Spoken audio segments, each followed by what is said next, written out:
Because, yes, I have a lot of entrepreneurs, female leaders in the audience, but many of us are moms or aunts, or, we have kiddos who we also want to pour into. What are some tips to support children or even parents in explaining more of this growth mindset? Definitely. There's so many things. One of them, as you mentioned, you said, oh, he takes after me a little bit with, having tendencies towards perfectionism. One thing is being sure to model your mistakes Mm. and your failures.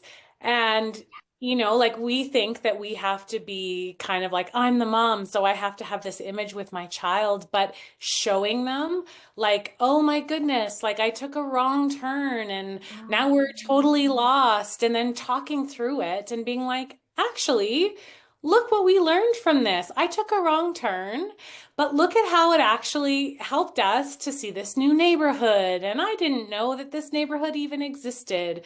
So, kind of normalizing and even, celebrating your mistakes is a big Oh, one.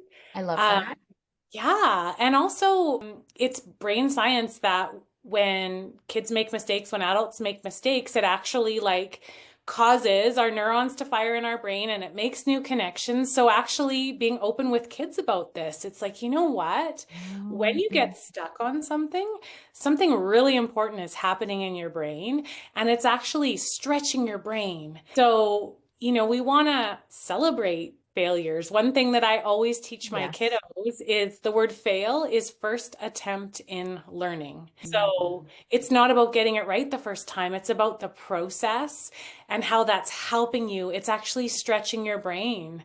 So celebrating that, like, oh, look, I just failed. I probably made like so many new brain connections today, right? Like, that's great. I love that. I love that. And I had never, two things. I mean, I love like pointing the science behind and giving little, like age appropriate tidbits of like what's happening to their brain and how it's growing when they hit a roadblock and then they work towards overcoming that, or even like working on skills of like asking for help. Like he was actually just putting together a model Lego thing that he got for Christmas. And he was so proud of himself because he did most of it on his own, but also practiced, as he was working on it Sunday morning, asking his dad for help. Because I am not the Lego person. He would have not asked me for help.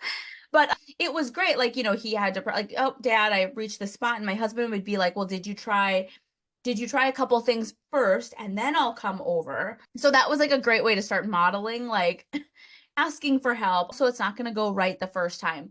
But I really like your tip, especially as a recovering perfectionist, of being more vocal about when I make mistakes and voicing that.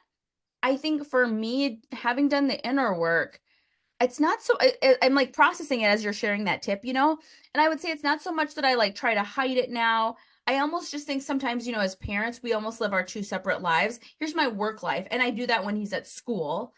And then I'm in mom mode when he's home. And it's like it's two different, I don't know, two different hats, two different versions of me. And usually when I'm just kind of in hangout play mode, I don't know, like the mistakes aren't coming out, if that makes sense. I don't know, right? We're just like hanging around the house. And anyways, it's just an opportunity for me to look at what are some things even throughout my day that are happening that I can try to even just, oh my gosh, I did this and XYZ. I don't know. It's just making me think of opportunities where I can share that and normalize it for him. Yeah, there's so many opportunities to do that, like age appropriately, but also sometimes you can fake it, right? Like you're like doing something and knock something over and be like, like if you can't think of any real things that happened, it's like, oh my gosh, this happens. Wow, this is what I learned from it, Yeah. right? This Yes. is normal. Like, yeah. Yeah. No, I love that.